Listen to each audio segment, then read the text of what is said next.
kula jati ye jurat yedo kula gutu ye da chatan pinam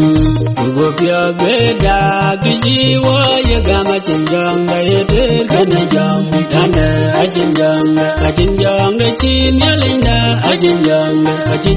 da chin yang ni yedo kana linda gugabi kodala ram da kana pinam ajiwan ya yalinda ajiwan ya bende yugo benyo na pyari ugo kaje pyo kumya da ko wa ko jang tone ya amen tone ya bugo pi akadalo ugo pya beda kijiwa ye gama chinjang da yete kana jang dana ajinjang da chin yalinda ajinjang da chin yang ni yele kana linda gugabi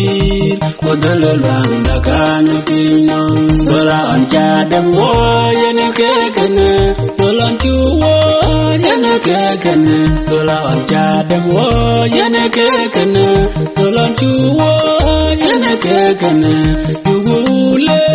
wadi pidaye yugo nyale pyo wadi pidaye